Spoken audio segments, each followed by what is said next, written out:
오랜만에 뵙겠습니다. 유경호입니다. 제가 여수로 간다니까 저희 어머니께서 이렇게 전화로 이야기하셨습니다. 아들아, 절대 설교는 길게 하지 마라. 5분 설교하겠습니다. 사람이 살아가면서 한평생 동안 참 말을 많이 하면서 살아갑니다. 특별히 남성들보다도 여성분들이 더 많은 말을 한다고 합니다.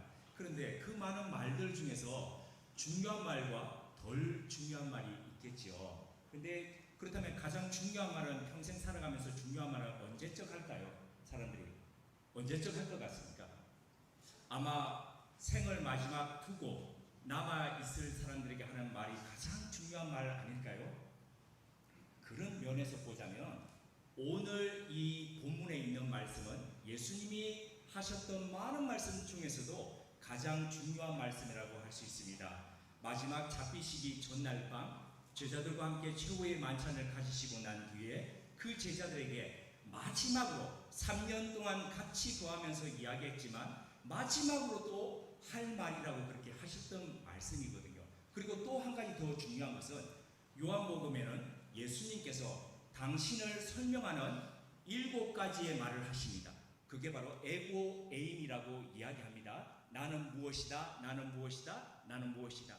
그런데 그 마지막 7번째 하셨던 나는 무엇이다 하는 말씀이 오늘 15장에 기록이 되어 있습니다.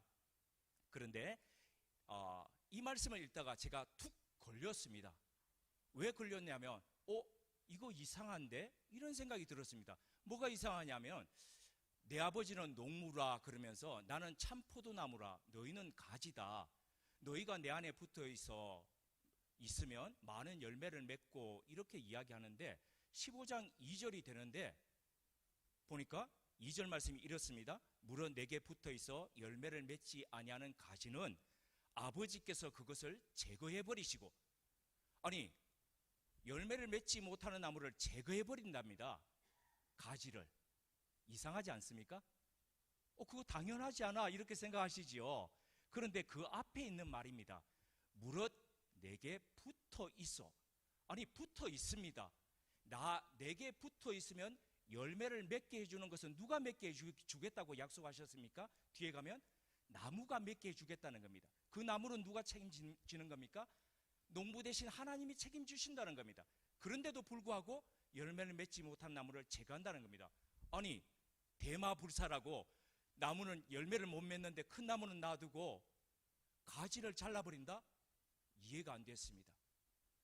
이런 나무를 믿고 내가 어떻게 나의 평생을 살아가지? 이런 농부 되신 분이 하나님이시라면 내가 그 하나님을 어떻게 신뢰하면서 가지? 그분한테 붙어 있으라며, 붙어 있으면 열매 맺는다며. 근데 붙어 있는데도 열매를 맺지 못하는데 그러면 날 책임 못 지는 하나님 아니야? 농부 아니야? 이런 생각이 들었습니다. 그러다가 제가 헬라어 사전을 쭉 찾아봤습니다. 찾아봤더니 제거해 버리다라는 이 단어가 오늘 제목에 적혀있는 아이로였습니다. 아이로. 그래서 헬라어 사전을 찾아봤더니 3가지의 대표적인 뜻이 있었습니다. 첫 번째 뜻이 들다라는 겁니다. 들다, 들어올리다, lift up이라는 뜻입니다. 그리고 두 번째 단어가 지다라는 겁니다. 우리 지는 거 있죠.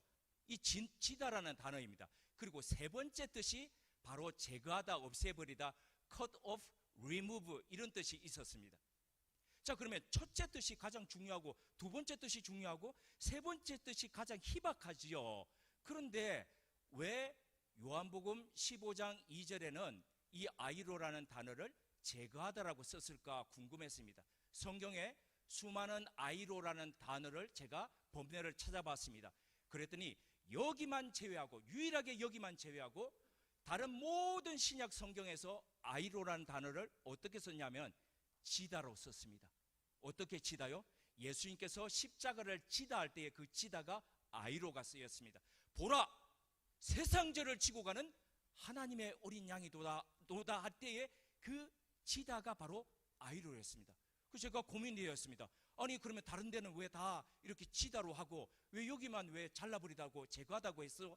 그래서 제가 여기도 지다, 들어 올리다로 제가 한번 번역을 해봤습니다. 그래서 물원대기에 붙어 있어 열매를 맺지 아니하는 가지는 아버지께서 그것을 들어 올리시고 지시고, 그러니까 마음은 좀 편해지는데 연결이 안 됐습니다. 너무너무 고민되었습니다. 그러다 어느 날 제가 터키 동부 지역을 쭉 사도 바울의 길을 따라서 순례하는 동안에 차창 바깥으로 이상한 포도밭이 보였습니다. 우리는 포도가 다 지주를 세워서 이렇게 연결을 하죠. 그런데 제 무릎 아래로 포도나무가 이렇게 형성되어 있었습니다. 그래서 제가 같이 거기에 거주하고 있던 터키 선교사님에게 물었습니다. 아니, 저거 왜 저렇게 포도를 길러요? 그러니까 너무 비가 안 오니까, 그러니까 땅바닥에 붙은 듯이 이렇게 기르면은 일교차가 심하니까 새벽에 뭐가 생깁니까? 그렇죠, 이슬이 생깁니다. 그러니까 그 이슬이 또독또독 떨어져서 그 이슬을 받아먹고 포도가 자란다는 겁니다. 그런데 그렇게 포도를 기르면 문제가 생깁니다. 어떤 문제가 생길까요? 포도는 증식을 할 때 두 가지의 방법이 있습니다. 하나는 꺾꽂이, 가지를 잘라서 푹 꽂아둡니다. 그럼 뿌리가 나옵니다. 두 번째가요, 휘무집니다. 가지를 이렇게 길게 해서 그 가지 아래쪽에다 흙을 덮어주면 거기서 뿌리가 나옵니다. 그러면 뿌리 나오면 잘라서 옮겨 심으면 됩니다. 자, 그러면 이 힘없는 가지가 땅에 붙어서 쭉 이슬을 받아먹고 살아갈 때에 어떤 어려움이 생깁니까? 휘무지 효과가 생깁니다. 그러면 거기서 잔뿌리가 나옵니다. 그러면 이 가지가 그 커다란 둥지에서부터 깊은 곳에서 있는 뿌리의 양분을 받지 않고 자기가 놓아뒀던 그 작은 연약한 뿌리에서 받아먹으려고 몸부림치는 겁니다. 아무리 몸부림치도 그 작은 뿌리는 양분을 흡수하기에 너무 부족합니다. 그러니까 가지에, 나무에 붙어있는 가지인데도 뭘 못하는 겁니까? 열매를 맺지 못하는 겁니다. 제가 그때서야 그렇구나. 그런데 더 자세히 보니까 그렇게 되어 있는 가지들 밑에 큼직한 돌들이 하나 이렇게 놓여져 있었습니다. 뭡니까? 붙지 말고 그 위에 그대로 자라가라는 겁니다. 그래서 그 연약한 뿌리가 땅바닥에 갈 때에 농부는 아침마다 다니면서 그런 뿌리를 뜯어가지고 올리면서 밑에 돌멩이를 이렇게 받쳐줘서 이슬도 받아 먹으면서 열매를 맺는 가지로 그렇게 성장하도록 배려한다는 겁니다. 제가 그때 느꼈습니다. 그렇구나.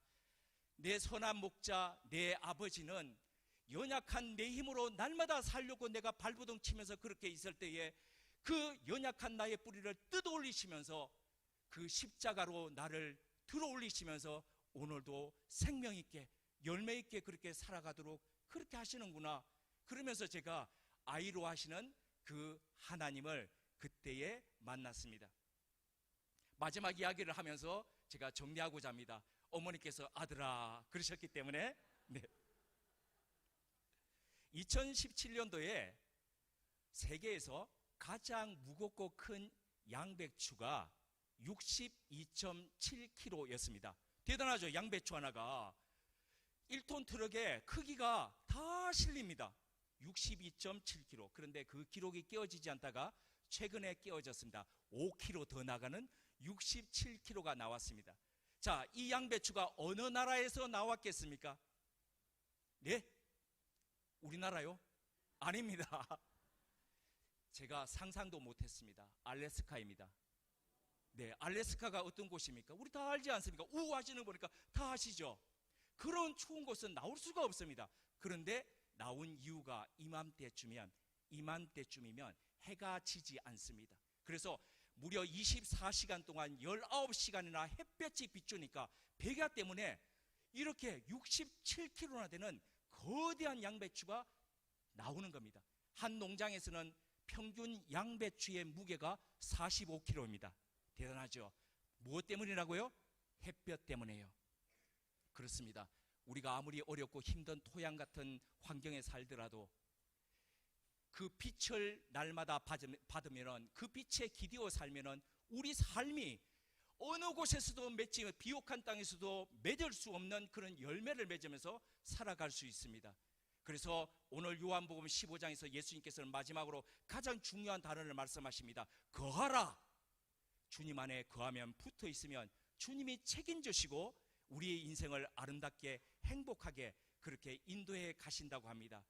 네, 이 아름다운 교회와 그리고 이웃에서 사시는 분들, 이 예수님과 더불어서 행복한 인생, 그렇게 행복한 삶을 누려가시길 주님의 이름으로 기원드립니다.